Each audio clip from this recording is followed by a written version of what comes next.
On September 11th, 2001, the September 11th attacks, also known as 9/11, took place in the northeast of the United States of America.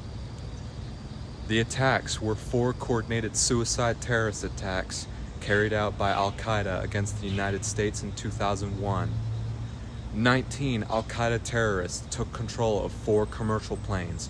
2 were flown into the Twin Towers of New York City's World Trade Center, 1 into the Pentagon in Arlington, Virginia, and the 4th into a field in Pennsylvania after the passengers and crew fought back.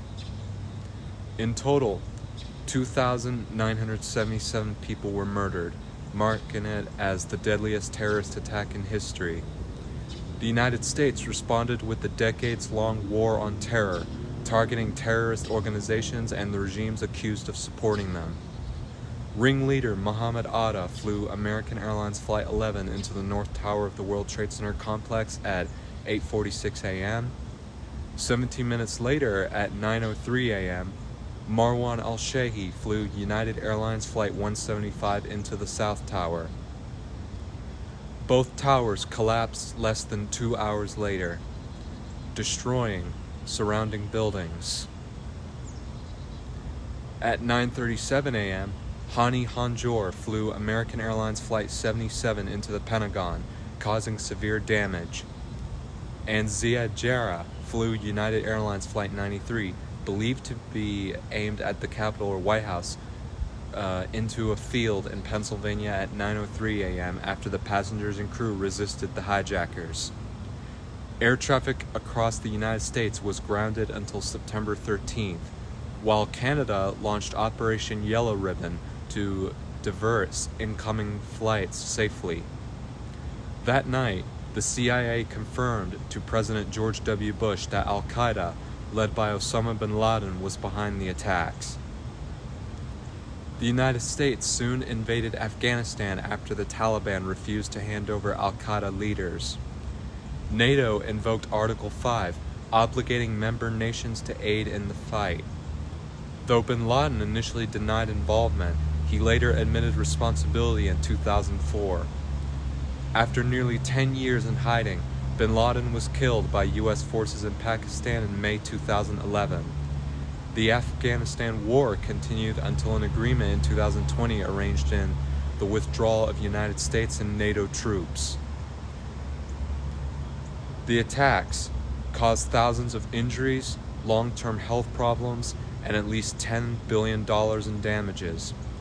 They also marked the deadliest day for United States firefighters, 343 lost, and law enforcement officers, 72 lost. Flight 11 and 175 remain the 2 deadliest plane crashes in aviation history. The collapse of the World Trade Center severely disrupted the U.S. economy and triggered global financial instability. Worldwide nations expanded anti-terror laws and intelligence powers. According to the Costs of War Project, deaths directly or indirectly linked to 9/11 and its aftermath exceed 4.5 million. Recovery of Ground Zero was finished in May 2002, and the Pentagon was repaired within a year. Plans for a new World Trade Center complex included 6 buildings, a museum, and memorials, with one World Trade Center opening in 2014 as the tallest. Memorials now stand at the New York site, the Pentagon, and near Shanksville, Pennsylvania, honoring the victims of the tragedy. During the 1990s, Al-Qaeda leader Osama bin Laden declared a jihad against the United States and issued 2 fatwas in 1996 and 1998. In the first, he cited the sword verse from the Quran. In both, he condemned the U.S. financial support for the Saudi royal family and criticized American military involvement across the Arab world. Bin Laden expanded on these grievances in his November 2002 letter to the American people. He listed reasons for Al-Qaeda's hostility toward the United States, including Western backing of attacks on Muslims in Somalia, support for Russian actions in Chechnya, Indian policies in Kashmir, and the 1982 Lebanon massacres. He also pointed to the stationing of U.S. troops in Saudi Arabia, American support for Israel, and sanctions on Iraq. Bin Laden and al-Qaeda's deputy, Ayman al-Zawahiri, further claimed that Israeli actions during the Second Intifada were the immediate trigger for the September 11th attacks. The Bush administration offered a different explanation, asserting that the attacks occurred because al-Qaeda hates Americans' freedom. Speaking to Congress 9 days after 9/11, President George W. Bush argued that terrorists despised democratic institutions and liberties such as religion, speech, voting, and open-up debate. Al-Qaeda leadership rejected this view, insisting their actions were retaliation for U.S. aggression in the Muslim world. And also on September 11th, 2012, members of the Islamic terrorist group Ansar al-Sharia carried out a coordinated attack against 2 United States government facilities in Benghazi, Libya. At 9:40 p.m. local time, Ansar al-Sharia terrorists attacked the U.S. diplomatic ground in Benghazi, murdering Ambassador J. Christopher Stevens and Information Management Officer Sean Smith. Hours later, around 4 a.m. on September 12th, the terrorists targeted a nearby CIA annex with mortars, killing CIA contractors Tyrone S. Woods and Glenn Doherty and injuring 10 others. Early CIA reports echoed by senior U.S. officials suggested the violence had erupted from a protest.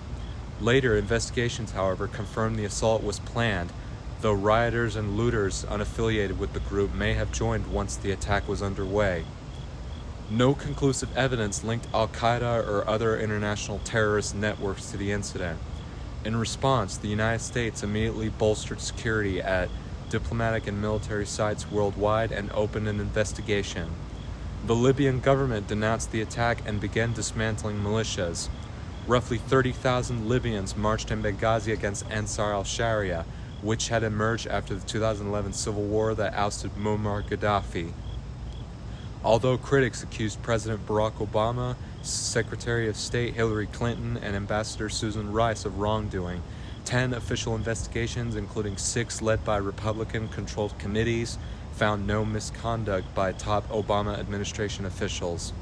4 mid-level State Department officials, however, were faulted for rejecting security requests before the attack. Assistant Secretary of State for Diplomatic Security Eric J. Boswell resigned over pressure, while 3 others were suspended. Hillary Clinton later accepted responsibility for the security failures. On August 6, 2013, United States authorities announced criminal charges against several suspects, including militia leader Ahmed Abu Khattala, identified as Ansar al-Sharia's Benghazi commander. The State Department official labeled Ansar al-Sharia as a terrorist organization in January 2014. Khattala was captured in Libya in June 2014 by U.S. Army Special Operations Forces working with the FBI, and another suspect, Mustafa al-Imam, was taken into custody in October 2017. September 11th changed more than the skyline of New York City.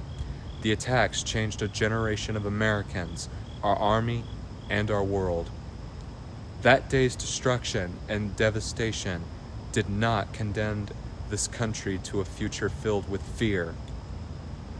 No, this loss, as profound as it was, did not break the soul of this nation. It made us stronger. That day fortified Americans with pride and patriotism and created a spirit of service in the hearts of a new generation. That day fundamentally changed our nation and our army for the better. Never forget, always in our hearts. And God bless America.